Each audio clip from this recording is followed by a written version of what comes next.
Hello, everyone. Welcome to Random Encounter 254. My name is Jono Logan, and we have a very interesting episode for you today. So, RPGFan, I'm head of reviews, and I think that we publish some, incredible reviews. I think we have some incredible writers who write reviews, one of whom is with us today. But RPGFan also publishes some astoundingly good features.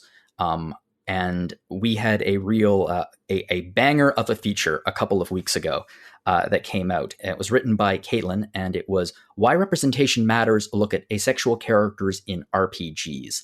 And I read it and I thought, oh, this is first off really, really good, really interesting. And I think that this is something that I would like to talk about on the podcast.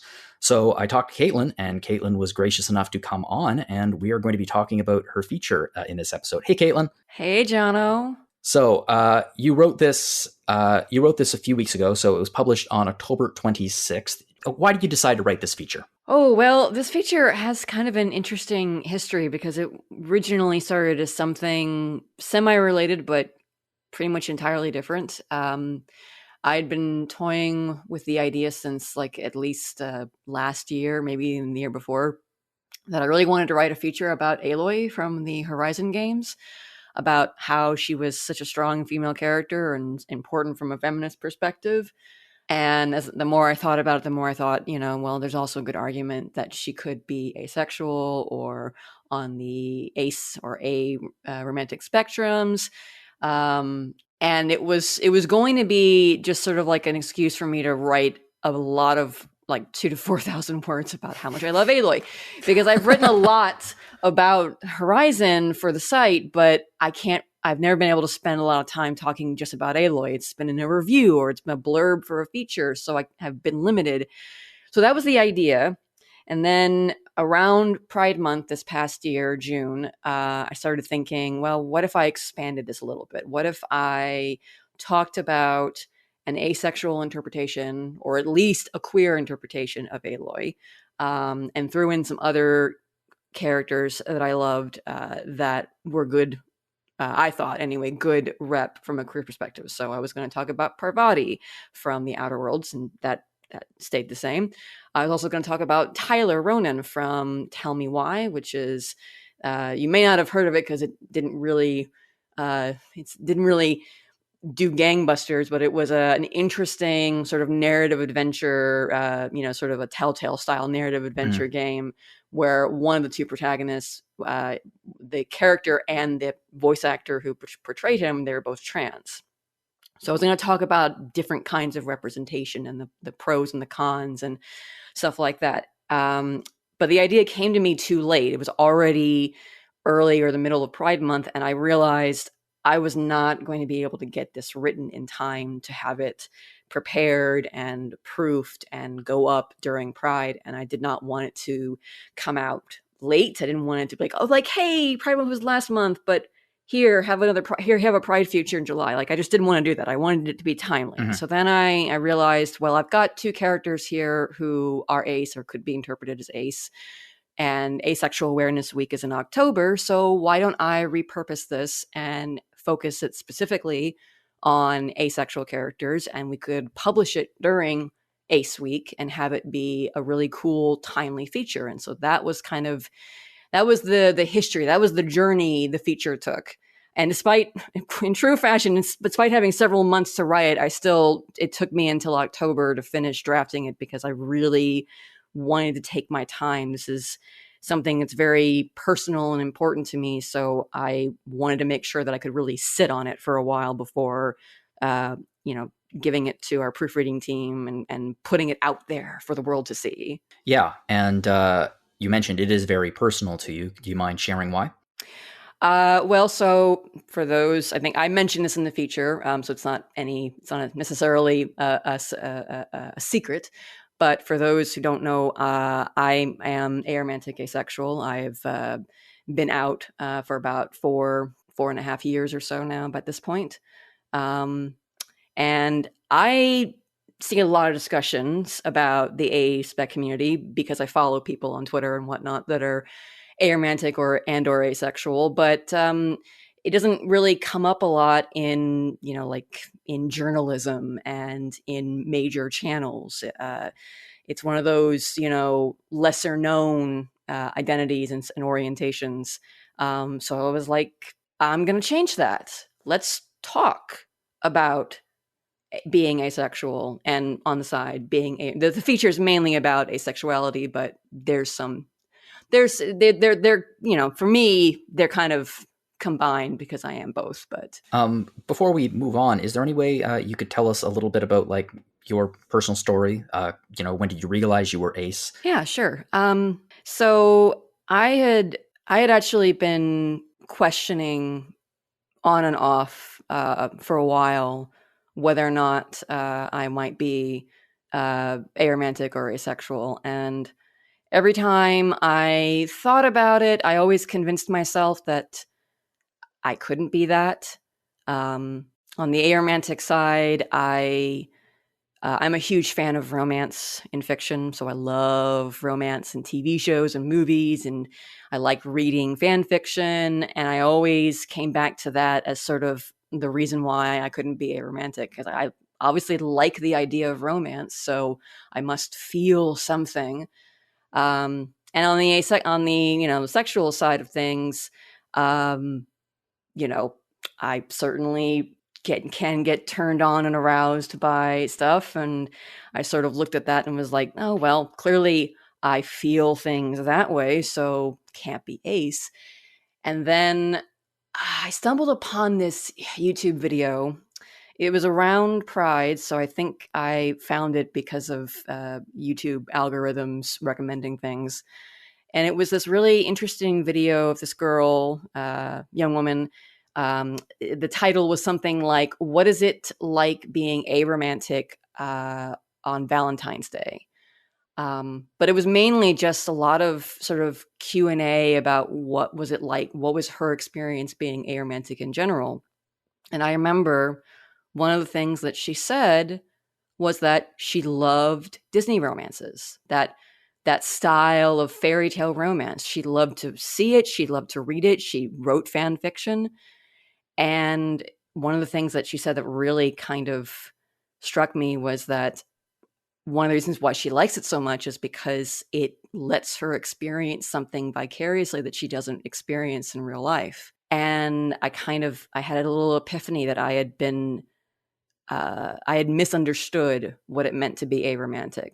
I had assumed that because what I like in fiction, because I like something in fiction, that must mean I like it in real life. But once I went back and sort of looked over my experiences, I realized, no, I don't really feel this in real life, or I have very, very rarely felt it in real life. And that's what matters, is what my experience is in real life. And I'd actually even very recently, before I watched that video, had the offhand thought that, well, I guess the reason why I like romance so much in fiction is because it lets me vicariously have something that I'm probably never going to have for myself. So all of a sudden it was like, holy crap, I was wrong about being aromantic. I am definitely aromantic. For a while, I thought I was still heterosexual, but then I realized that I had the same sort of a similar misunderstanding about what asexuality is, because it really has nothing to do with libido or whether or not you have sex, whether or not you like sex. It's just about sexual attraction. And same thing. I went back and I thought about all of my experiences that I could remember, and I realized, yeah, no, I don't feel that. I don't feel that at all. And that was one of the wildest things too about both of those sort of realizations, was not just that, gee, I'm pretty sure I'm aromantic, I'm pretty sure I'm asexual. No, it's more like, I'm pretty sure I've been aromantic and asexual for most of my life, if not all of my life. And I just didn't, for most of my life, didn't even know that they were things that a person could be, and didn't have the right understanding of what they meant, and how they applied to me and my own experiences. So it was an interesting time there. And particularly, I was nervous about coming out. I remember I took some time to sort of sit with it and keep it personal, because I was in my, still am in my 30s. And I'd spent most of my life assuming that I was straight and realizing all of a sudden that I'm not. And that's a whole new identity. And I was just like, okay, I gotta, It's a massive shift just in the way you yeah, think of yourself. yeah, yeah.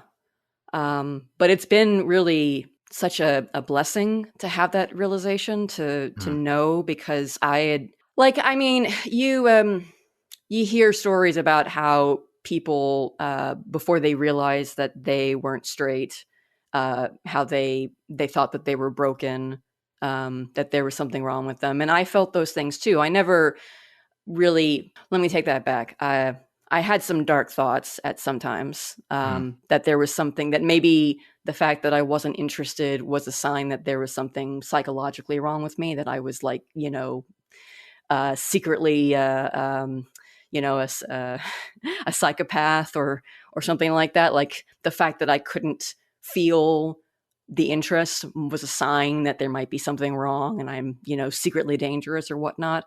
I Um, and I think I don't want to put words, and certainly not into your mouth or anybody else's mouth, but I think sometimes those thoughts, especially when they're spoken by people as slurs thrown at you on Twitter or other things, like there's something wrong with you. It's a psychological condition. It's a medical condition. Maybe you aren't actually queer. This isn't an actual sexual identity. When they throw those things at you, I imagine that they sting and really stick even more when they may have been thoughts that you have had in the past while you're trying to work your way through this. Yeah, for sure. Because that was one of the best things about coming out and realizing that I was aroace, was realizing, no, there's nothing wrong with me. Mm. I'm not damaged. I'm not uh, I'm not a psychopath or anything like that. I just don't feel much, if any, romantic or sexual attraction, and that's perfectly fine. There's nothing wrong or bad about that. But you're right. That's one of those are some of the things that really tend to get thrown at the aspec community, both unfortunately, but both, without and within the larger LGBT community. Mm-hmm. Um, and yeah, it sucks. Like, it's hard to have people just outright dismiss a truth that you have found about yourself, and one that is valid and has meaning for a lot of other people besides yourself, because it goes against the norm, or it's difficult to wrap your head around if you are allosexual or alloromantic and whatnot. Mm. But that's part of the reason why representation is so important in general, is those beliefs about what is and isn't normal are informed by society at large. Other people, media, your teachers, what you read in books, all of those things work on you on a psychological level to inform what you think is normal, what you think should be the normal human experience. So the more rep that we can have for different minorities, different orientations, different human experiences, the more we can normalize those, and the better life experience everyone who falls under that umbrella will have. Absolutely. And I mean, exposure is so important when it comes to this kind of thing, not just for people who may be ace or anywhere in the LGBTQ spectrum to see representation of themselves, but also for people to see representatives of these groups in the media, so they aren't other anymore. They aren't demonized by their exposure. Isn't just people demonizing them, maybe their parents or something like that. Like seeing gay characters in the '90s, for example, on television, like Ellen, like Will and Grace, that sort of thing, did a lot for empathy for LGBTQ people, because all of a sudden it wasn't just something that would be yelled at as a slur in the schoolyard anymore. These are actual people. You could see them. They're there. And by doing that, it builds exposure and it creates, well, empathy.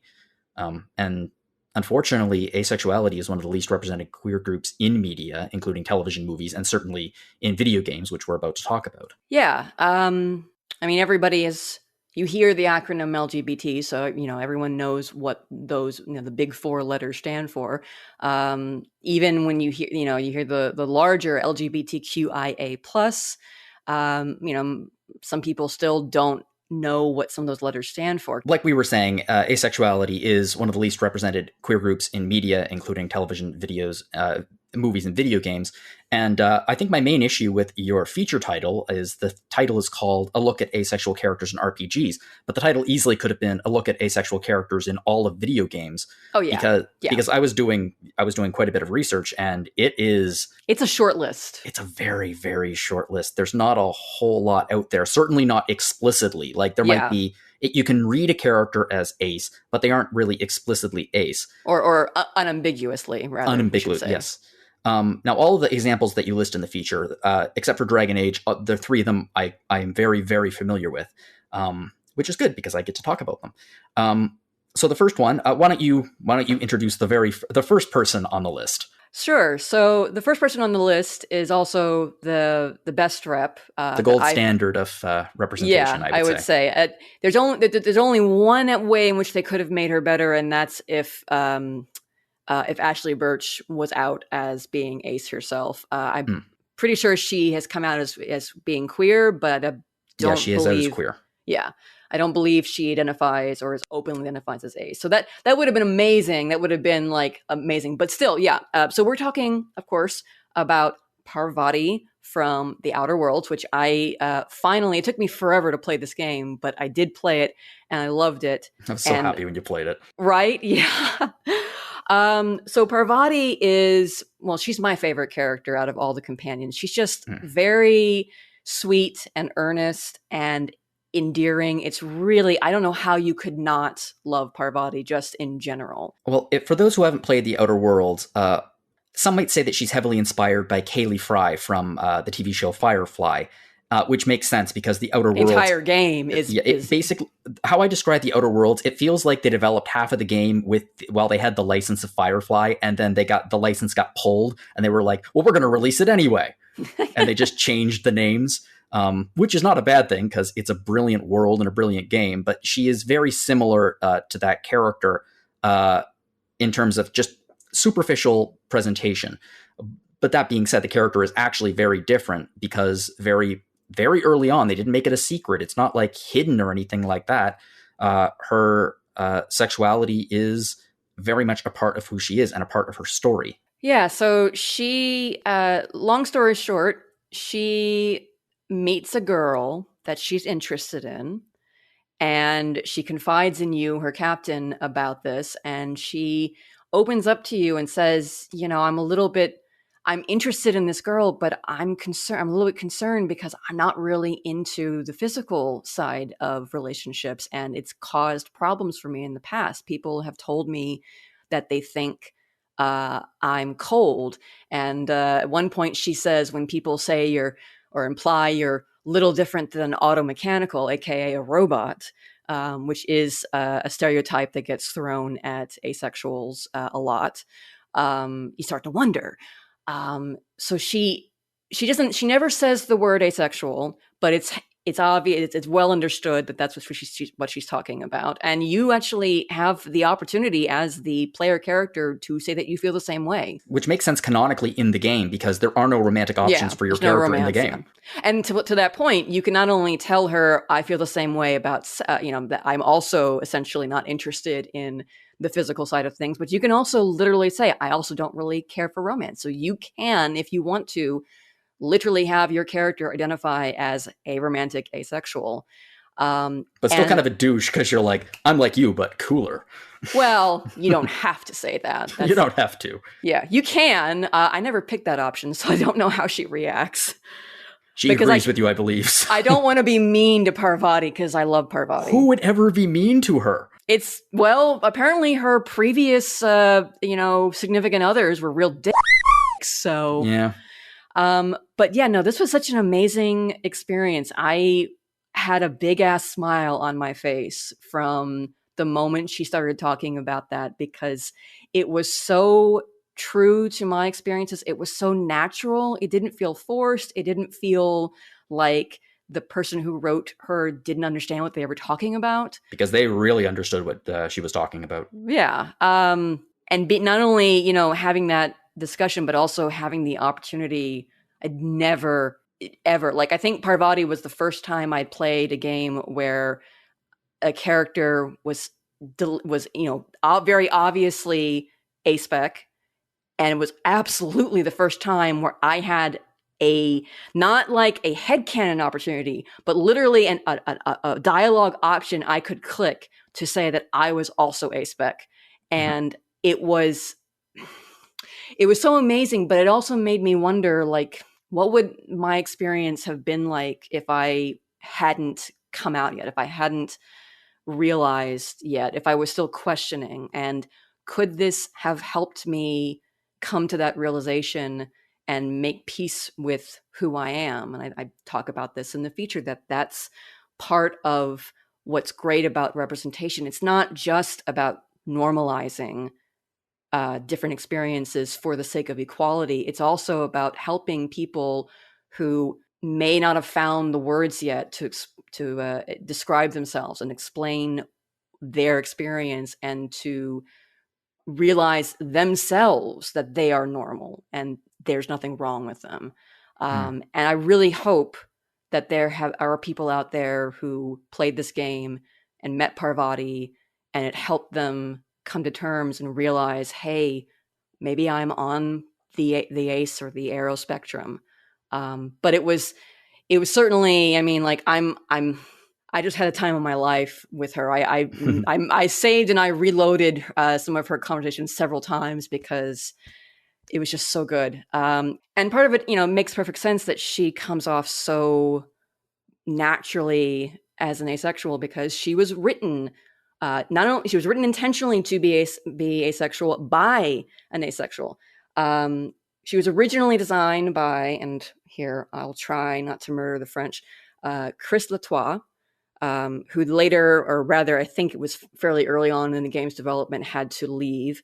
And then Kate Dollaride took over, doing all the writing for her at that point. And Kate is asexual herself, and very much I can feel how she put her personal experiences being an ace woman into Parvati. It really, like I said, this is not a character that feels like they were written by a committee that said, well, we need to have representation quotients and let's do this, this, and this. Parvati was written by someone who really understood what it meant to be asexual. And I think that's part of why she comes off so genuine. And what's cool about it, it's not just the fact that she's asexual. She is very romantic. Like, I mean, her entire side quest is you going on the biggest quest around the entire system to set up the perfect date for her. Got to get all the things. Got to get the outfit. Got to get the food. Got to get a gift. Got to go to the bar and drink some beer to settle your nerves. But and it's so great because it's not just saying she's not interested in sex. It's saying that just because she's not interested in the physical side does not mean that she does not seek the romance and the connection between two people. And celebrate the romance as well, because oh boy does she celebrate it. Oh yes, yeah. It's such a cute scene. It's adorable. I love it. Yeah, it's a great scene, and it's a great side quest too. And it just helps, like, even ignoring all of that, she's a great character. She's always a bright ray of sunshine on the ship. And she also swings a big hammer, which is awesome. She was almost always in my party. Yeah, mine too. I really didn't want to remove her from my party. I just like what she brought to the party. Yeah. Like, in terms of her character and everything. It was always nice to pair her with someone who was pretty cynical about the system. Because then you get like both sides of it. But she's an absolutely lovely character. I mean, I really like The Outer Worlds. I reviewed it a while back. I'm really looking forward to the sequel. Yes, me too. Yeah, because I would like them to develop it even more. Because it's such a cool world that they created. And I think that they did such a remarkable job with the character. And the fact that I remember playing it and thinking, oh boy, the fact that you connected that deeply with a character, and not just connected with the character, but also because of that character, were able to connect deeply with your playable character, is amazing. And that's the power of representation. Yeah. Well, moving on from an explicitly ace character to one that moves a little bit more into interpretation in absence of definitive fact, I guess you could say, or definitive canon, is, and this might actually be one of the more controversial sections of this piece that I happen to personally think is absolute genius. It's Aloy from the Horizon series. I remember I played Horizon Zero Dawn, and I was really, really enjoying it. I really, really liked it. And I remember talking to you about it, and I think that you were the one who suggested that Aloy might be Ace. And all of a sudden, it really clicked with me that, wait a minute, oh yeah, this really, really works for the character. Because it really does work for the character. The thing is, like, for a lot of people, when it's not explicitly stated, the sexuality of your player character often falls into your own personal experience. So straight players might read her as straight, gay players might read her as gay. Aloy, though, is all about the mission, single-minded in what she's doing. I mean, she has friends and she builds up strong relationships with them, but everything is almost secondary to what she is doing, which is saving the world, the most important thing. Yeah, and I, honestly, I didn't say this in the feature, but I kind of personally relate to that a lot. Before I realized that I was Arrow Ace, when I was like in, high school, but also definitely college, and certainly when I was in law school, I always told myself that part of the reason why I wasn't really interested in dating or having sex was because I was super focused on my education and getting myself, I didn't have time for it. And that was true. I really didn't have time for it. College and especially law school is really hard. So that wasn't not the case, but I can definitely relate to that mindset of there's way more important stuff to, like, my priority levels were that, romance and sex were so far down any sort of priority as to be, for me, essentially non-existent. And everything else was so much higher. So I can relate to that with Aloy. And it doesn't necessarily mean that every character who is super driven and focused on getting the job done or saving the world must be aspec. But it was another way that I really found myself getting attached to her as a character when I was playing, because I could totally relate to that whole, I don't have time for the Sun King to be getting over his girlfriend that died and propositioning me to be his new queen. I don't have time for, did you not hear me tell you that there's a evil AI out there that's trying to destroy the world? Dude, come on. Yeah. It's that scene is it's painful in a lot of ways.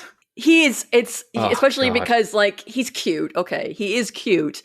I like Avad, but seriously, worst timing ever. Priorities, my dude. So yeah, and there are many characters in this game who many people ship Aloy with, both male and female. And I'm a fan of a lot of them, actually. Like, I don't necessarily, if they, in the third game, if they introduce romance or they I wouldn't be able to say no to Petra, and I probably wouldn't be able to say no to There's several characters that I would be totally down for a romance with. I'm cool with that. Like, it's not going to be the end of the world if they reveal that Aloy is allosexual, because there's lots of good characters and she does have good chemistry with them. But it is, I just really liked the idea of an asexual interpretation. And as with every character out there that's not unambiguously queer, you have to do some reading into it. And it's never going to be, unless the developer or the creator later on comes out and confirms, yes, that's what we were going for.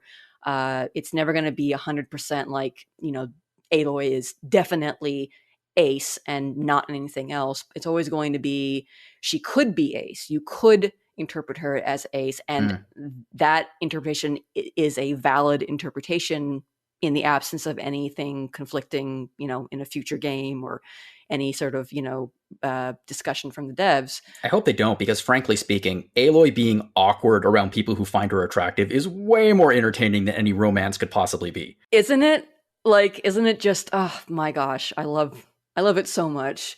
I was nodding my head super hard when Varl was coming to her of all people for romance advice in the second game. I was like, dude, do you know who you're talking to? I think any one of your other companions would probably be a better choice than Aloy, just because well, she's not really into that stuff. So one of the things in the feature that was very interesting to me is at one point you say that you are trying to have your cake and eat it too? And maybe a little. Yeah, you say that I admit that a queer interpretation of Aloy is important to me because Aloy herself is such a fantastic character. This is fascinating to me. I was talking to Amanda about this. In absence of actual fact, subtext is what you read into. And there is quite a bit of subtext here that can be interpreted as Aloy is somewhere on the ace spectrum.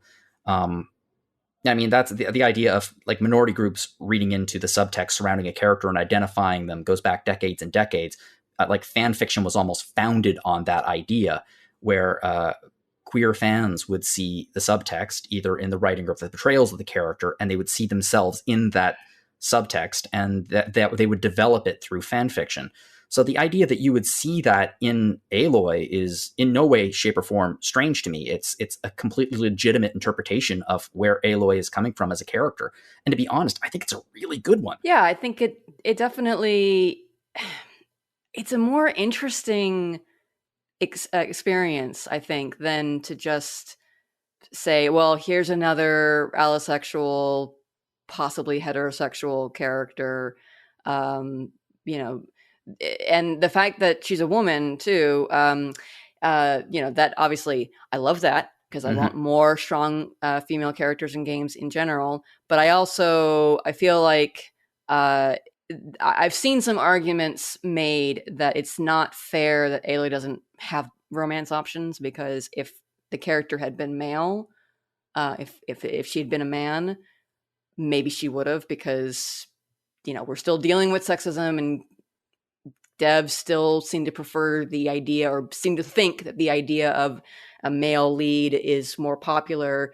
And that's the thing to do these days, is you give people romance options. If you have dialogue choices, you tend to give them romance options. And I definitely get that argument from a feminist perspective, but I really felt like it was far more interesting that they created, first off, this big ass, beautiful AAA world, that the engine is so good that Hideo forking Kojima wanted to use it for him to be yoinked it and used it himself.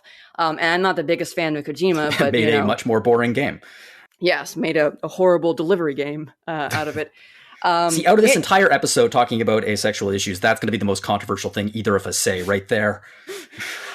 I couldn't finish it, okay? I tried. And honestly, as a total aside, the main character in that game, there's arguments for him being on the A spectrum too, either asexual or aromantic, both. There's actually, and I mean, if I had finished the game and if it was in our coverage, I would have considered it, but I just couldn't get over the boredom of delivering packages across anyway, that's beside the point. It's a AAA game. It's a beautiful game. The engine's amazing. And they made the main character a woman, and they made her strong and smart and funny. And she doesn't need anyone really, although part of her growth is, learning to accept help and letting people into her life. But I thought it was so refreshing that they gave her plenty of characters that she had good chemistry with, that she became friends with, but they didn't create romance options. They didn't force you to make her have these experiences. They just let you experience the world and save the world. And that was honestly really refreshing to just have that kind of experience. And you want to know what? I feel like this is actually very much in support of your interpretation of the character being ace, because some people might argue one of the reasons why there's not a whole lot of asexual or aromantic content in video games or other types of media is because a traditional romance, whether it be between the same sex or a straight couple, is what many allosexual writers rely on for conflict, because there's the classic will they or won't they, the Ross and Rachel type of conflict. Now, arguably, understanding that there is a spectrum and many ace people do look for romances, coming from an allosexual perspective, a writing perspective, it might be more difficult for them to work that into a game. The fact that it's not even here, to me, says that it's not a priority to Aloy at all, and certainly not a priority to the developers. It's beside the point. It's not that they're not giving her because she's not a male character. It just doesn't really belong in the game. That's not the story they're trying to tell. And I appreciate them for that. I appreciate that they told the story they wanted to, and not the one that the players necessarily would have expected, or that other games in the genre would have created the expectation for. Yeah, exactly. And I mean, transitioning this into your last conversational point in this feature, one developer that really does go down that route for content, notoriously so, is BioWare. With their games, including Mass Effect and Dragon Age. Now, I'd like to say that I have not played Dragon Age. I have played all of Mass Effect, including Andromeda. And if you want to listen to more of that, you can listen to Retro Encounter this month. But BioWare does utilize the romance options in their game for every game. There's tons of romance. You can romance various characters. Some are gender specific. So if you can only romance them if you're a man, for example, or a woman. And in some cases, it's a little awkward. For example, for years and years, especially in Mass Effect, the first Mass Effect and some Dragon Age games, there would be fairly explicit softcore sex scenes that accompanied these romantic side quests, which was a little weird for me when I discovered that. Yeah, early BioWare certainly had this problem of having the culmination of the romance be a sex scene. I mean, even fading to black and not showing anything beyond like some smoochies and boobies or whatever. That was for Mass Effect. For pretty much all of the Mass Effects, that's your last scene with your love interest for the most part is sexy times. And that's when you get the achievement for completing their romance. So that's, in other words, like, hey, yeah, you did the deed. Here's your reward. I remember when I got my quote unquote reward, I was just like, wow, that is a very blue ass. Yeah. So, I mean, and they've gotten rightly criticized for that. Like, not even necessarily from an ace perspective, but just like real relationships. I mean, the ones that go beyond like the first intimate, encounter, they do that. They go beyond the first intimate encounter, and they still are learning about each other beyond the first intimate encounter because, human beings, they take time to really, become a tight-knit group and to know everything about each other and whatever, that's whole sort of like, oh, we banged. Okay.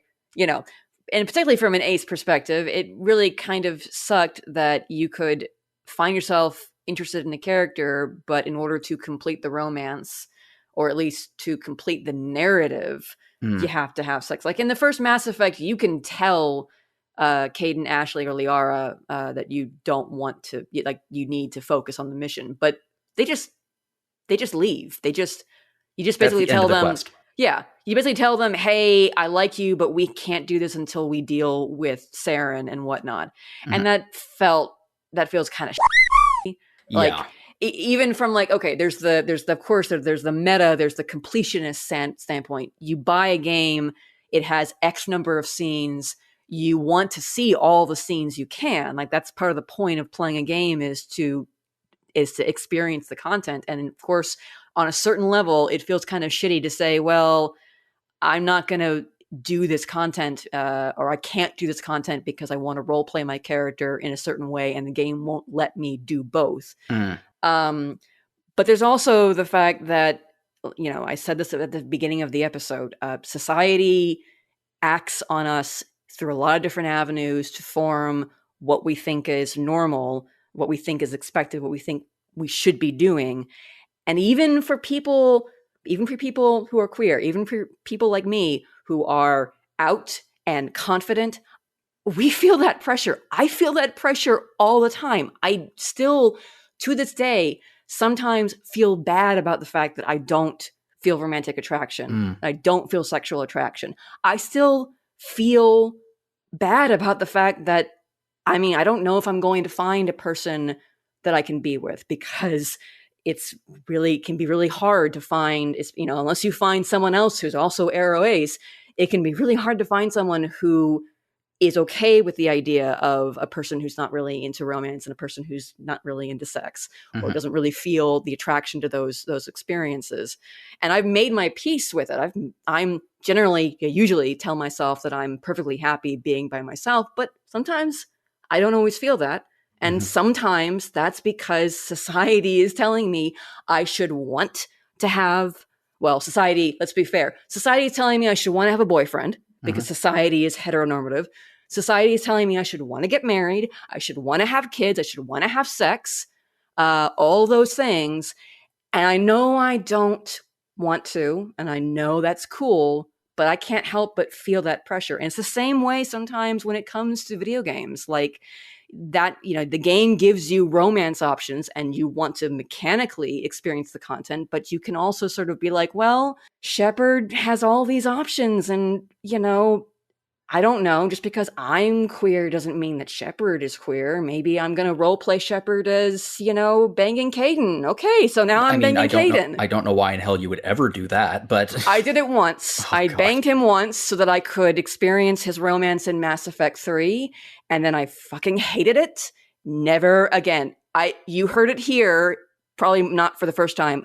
Ashley's content in Mass Effect 3 is so much better than Caitlyn's. I'm sorry. I wouldn't know because I was offered a choice between Ashley and Caitlin, and it was not a choice. It was not a choice that I had trouble with. Oh, Caitlin is, I like Caitlin, and I don't know. But Ashley takes you to a bar in Mass Effect 3, and you get to have a bar fight in Mass Effect 3 where Caitlin just takes you to your apartment and cooks Canadian food for you. Yeah, no one likes that. I don't even like that. It was super boring. I know it's super boring. Every night I go in and I cook Canadian food, and I'm just like, God, this is boring. I am sorry. Why can't I have taken myself to a bar? I'm sorry to all of our Canadian listeners. I love Canada. I really do.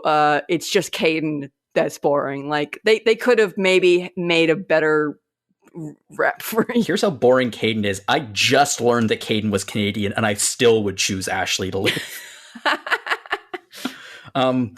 Okay, well, what you were saying, it makes sense to me, because the reason why Shepard and the Inquisitor here is in this feature is because in BioWare RPGs, and in a lot of RPGs, romantic options are put in front of you, and you can choose to forego those romantic side quests. So you have technically the option to roleplay the game as Ace.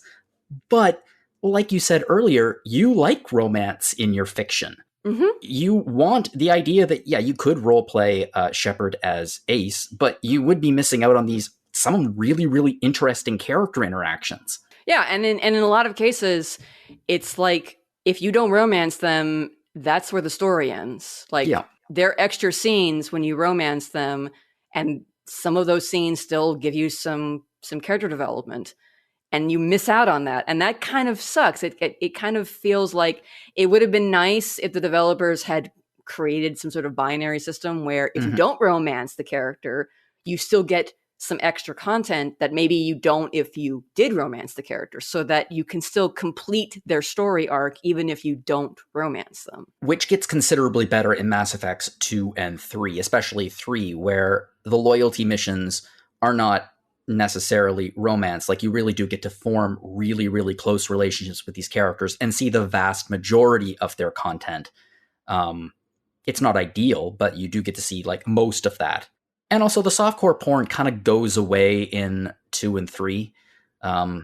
it comes back in a big way in Andromeda, but oh boy, yeah, I couldn't do some of the romances because it was just so like over the top.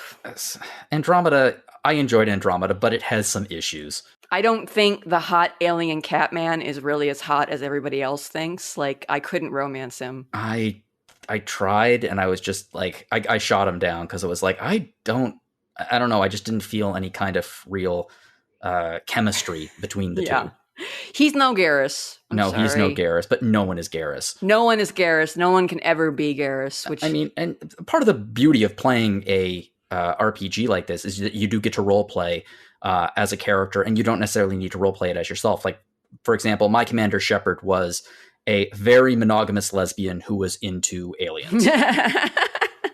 Like, really into aliens, had a massive crush on all of the aliens, but was loyal to her blue wife. Okay, yeah.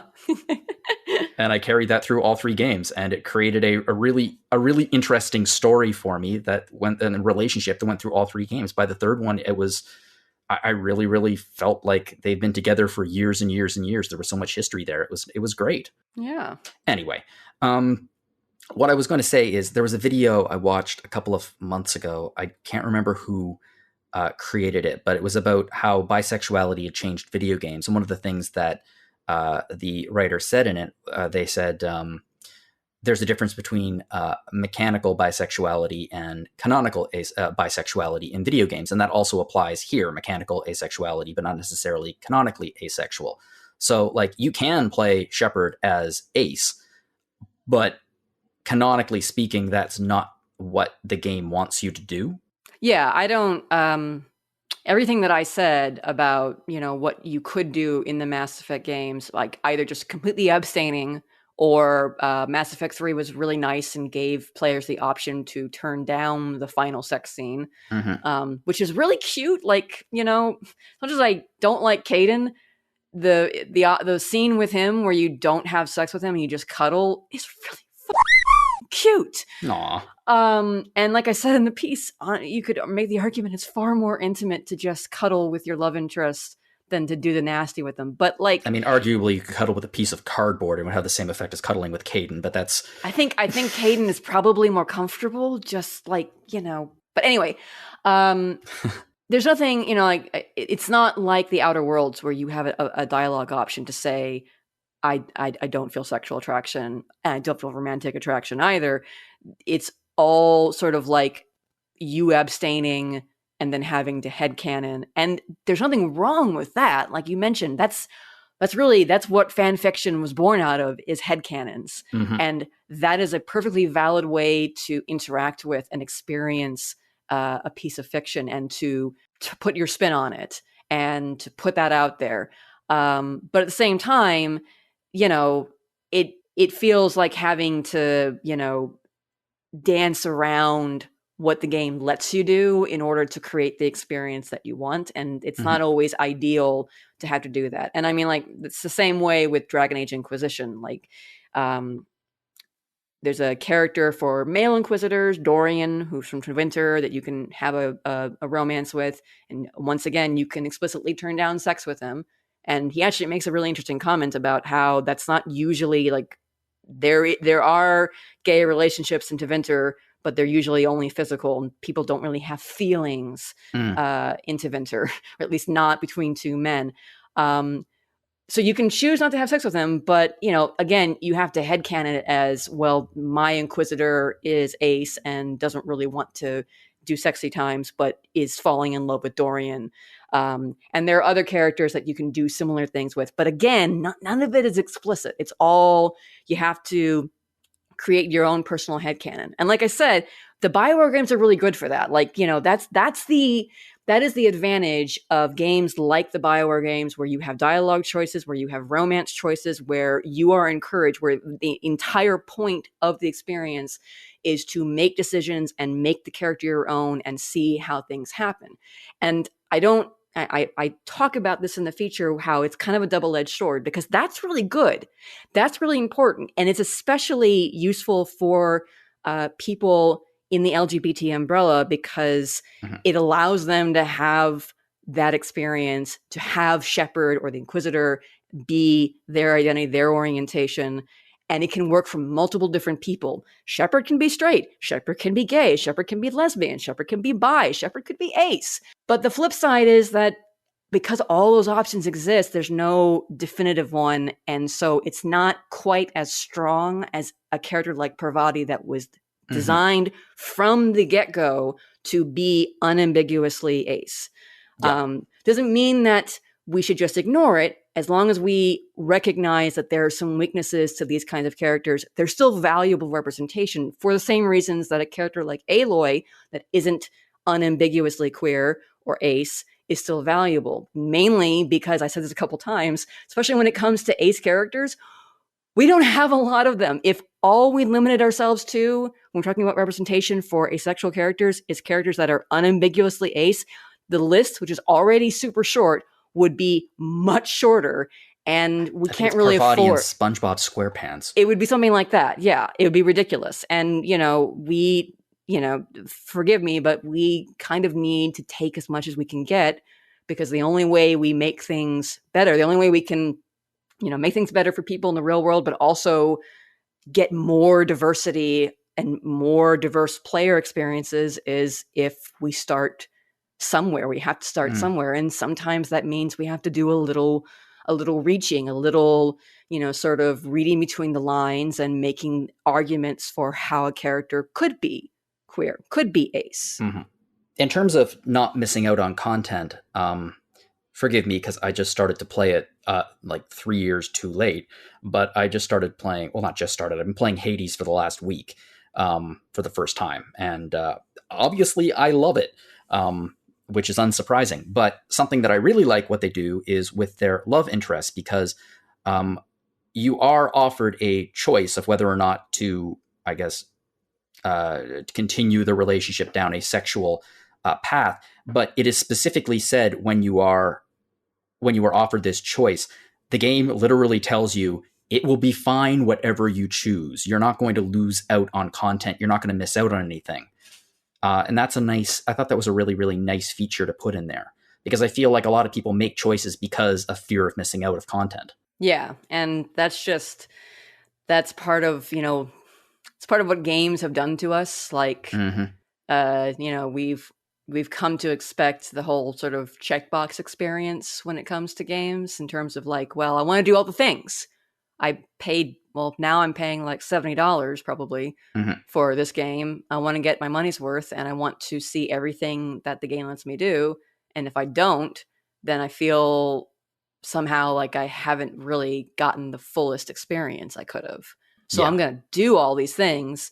Like, the number of times in a game, like, that had nothing to do with romance or anything like that, where I've done content that I don't really care for just because I want to make sure that I don't miss something, some side content, some piece of gear, some, thing that I don't really do achievements, but they're absolutely people who will go and platinum games, and achievements usually force you to do all sorts of weird repetitive, things. awful shit that you probably wouldn't do in a natural experience. So, games are really good at that whole, making you feel like, FOMO, I have to do this. I don't want to miss out. Yeah.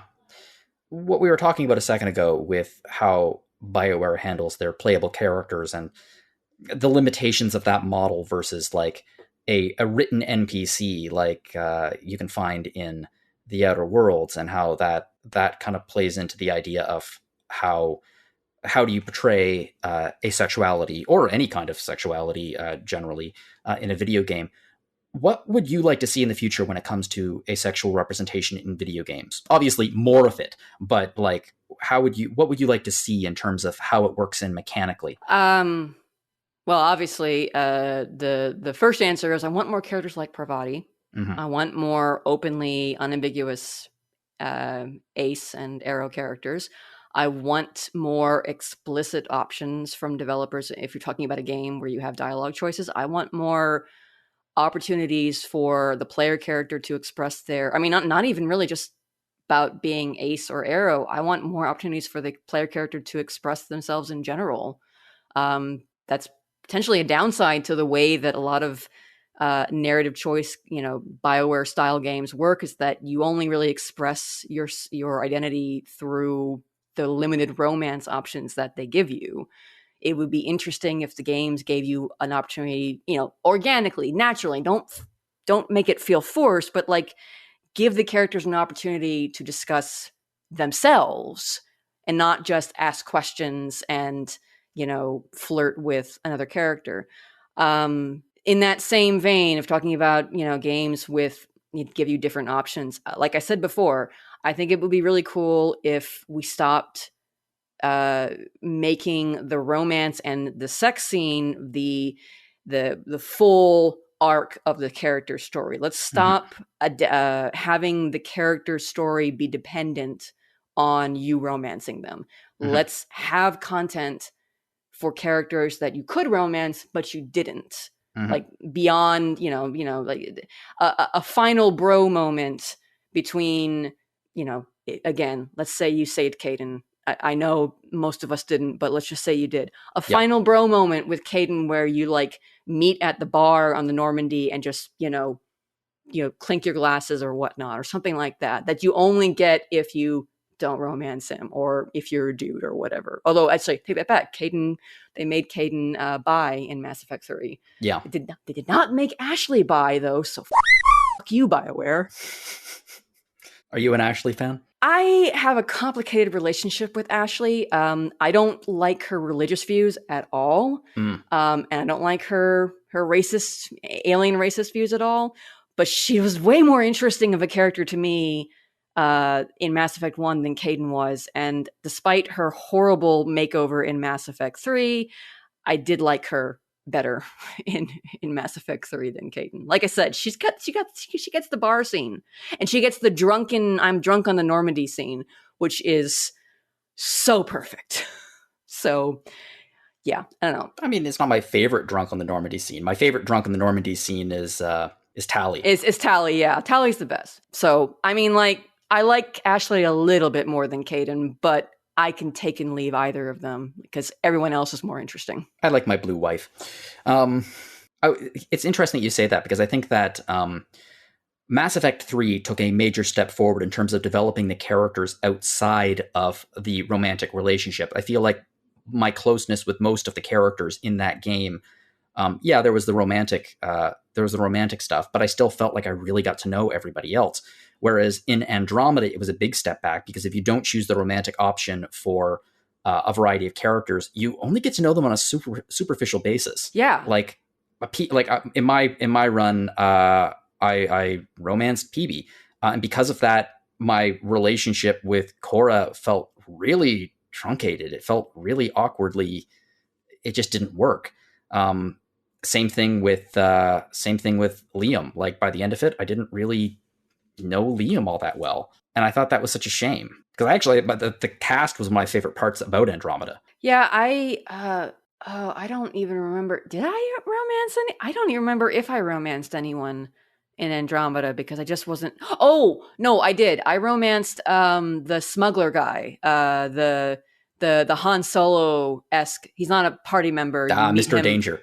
Yes, because he was interesting, and I wasn't really feeling any of the other romances. But yeah, so I did the. I guess this would be the. You know how in Dragon Age Inquisition, you have several romance options that aren't actually party members. I've heard, yes. Although they're far more fleshed out in Inquisition than this guy was in Andromeda. So I also still felt kind of cheated because it was like, oh, that's it? Okay. Mm-hmm. I think my favorite moment of passing up romance and passing up a romantic option in any game was in Mass Effect 3, which was because my character was extremely monogamous. And with Liara, Samantha Trainer came up to my quarters to get a shower.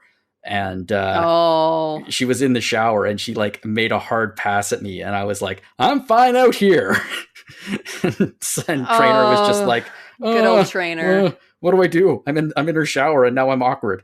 And it was a very funny moment. Yeah, I remember that scene. I found that scene kind of super awkward too. It was so awkward. I like Trainer, but I'm like, chain of command much, Oh, girl? like Shepard has ever given a crap about chain of command. But like, still, like, I don't care if Shepard gives a crap. I would have expected Trainer to. Yeah, you're probably right.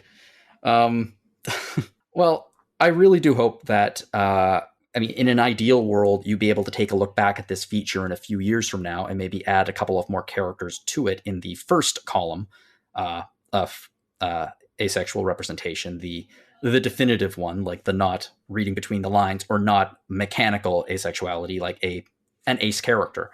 Mm-hmm, yeah. That's kind of what I would want from a character, a very well-written character who is complex and who has choices and makes themselves and their past known as you get to know them. And that's part of the brilliance behind Parvati. So yeah, that would be nice. Sorry, I don't have anything to add. Okay, well, in that case, if you are curious about this feature, obviously the link is going to be in the episode description. Caitlin, I will include some more information about asexuality. There are going to be several links in the episode notes. Caitlin, any off the top of your head that come to mind? Well, the big one that I always think of first is AVEN, the Asexual Visibility and Education Network, and that's just www.asexuality.org. It's just a good general resource. They have forums, which I have not honestly used in ages, so I don't want to necessarily definitively speak to them, but they definitely have some good general resources for, if you're just want to learn more about asexuality, if you're questioning yourself, that's a good place to start. I really like Ace Dad. This is a gentleman who is he started, I think, doing like short like TikTok videos, but I believe he also has a YouTube channel now. Just Ace Dad Advice on Twitter. He's really nice, and he does these short little videos where he answers questions about like what is it like to be ace, or what if I might be ace, and he always has, I think, a good take on things. On the podcast side, I off and on listen to the Ace Couple. This is a married couple who are asexual, and one of them is also disabled, and their podcast has actually been really interesting because they talk a lot about the intersectionality between asexuality and the disabled community, and how the two sometimes can feed off of each other in negative ways. There's often there's a lot of issues that can come from obviously reading into asexuality as being a medical condition, or something, reading the idea of being asexual as being, oh well, you're disabled because you can't do it, or you can't feel it, or whatever.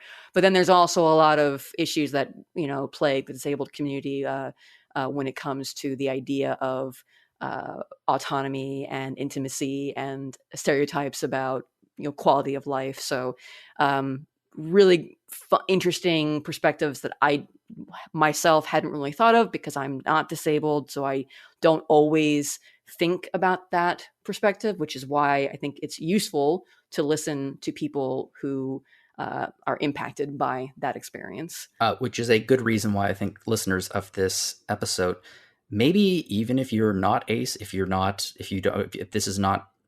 this hasn't cued anything in your own brain, check out these resources anyway, because there's some really interesting, great information in here. Yeah, that can wake you up a little bit. Yeah, and the more people who really understand what asexuality is, the more we can combat bigotry, and the more we can normalize it. And that is, I say several times, that's part of the whole point of representation, is to get to that point where we can, find some semblance of equality and acceptance and normality for our, very real and perfectly normal experiences. And I would like to thank you for coming on, and certainly thank you for writing this feature, because it's a fascinating feature, and it was really, really great talking to you about it. Yeah, thank you for having me. Always. Okay, just a little bit of housekeeping before we leave today. So just to remind you, we have a store now, rpgfan.com/shop. and we have all kinds of things in there. If you wish to support the website, that's a pretty great way to do it. And by supporting us, you will be getting cool stuff. So check that out. You're listening to Random Encounter. This is just one episode. We have many, many others. Just a heads up that due to scheduling, we have an episode coming out next week that we needed to get out as soon as possible. So we're going to be doubling up on Random over the next 2 weeks. So you have this episode. There's going to be another episode of Random going up on the 14th. Then you are going to get an episode of Rhythm Encounter on the 21st, and then another week the week after that on the 28th. And then we'll just be getting back to our usual 1 week on, 1 week off schedule. This is not the only podcast we have here at RPG Fan. We also have Retro Encounter, and it's Mass Effect month. So we talked a little bit about Mass Effect here, and if you are curious about the experience of playing the Mass Effect trilogy, my experience playing it for the very first time, or Solosi's experience about playing it many, many times, or Wes's experience playing many, many times and playing it in different ways, give those episodes a listen. It's going to be all throughout the month of November, and we had a blast recording these episodes, so I think you might have a blast listening to them. As I mentioned, we have Rhythm Encounter, which is RPG Fan's music podcast. Last week on Halloween, we had the Halloween special Castlevania episode, which was a lot of fun. And then in 2 weeks from now, our Rhythm panel is going to be Catching All the Songs with a Pokemon episode. So be sure to check that out. If you'd like to get in contact with us here at Random Encounter, you can fire me off a message at podcast@rpgfan.com. I would absolutely love to hear from you if you have any suggestions or comments or discussion questions that we can mention at the end of the show. If you give me a discussion question, I would be happy to say your name on the show. If you'd like to send me an email, you can do so at jlogan@rpgfan.com, or you can also find me on Twitter at JONO_Logan. Though at least you can find me on Twitter at the time being. Who knows how fast Twitter's going to be going down over the next couple of weeks. Yeah, it's been interesting. I can't remember. Somebody online said, ignoring everything else that's been going on, it's just really interesting to watch Elon Musk's speedrun burning $44 billion online. Mm-hmm. Caitlin, where can we find you online? You can email me at caitlina@rpgfan.com. Okay. If you enjoyed this podcast, you can please share it with your friends, help us get the word out there, or rate us on iTunes or your other podcast player of choice. Again, Caitlin, thank you very much for joining me today. Thank you so much. Thank you, everyone out there listening, and whatever you're playing, have fun.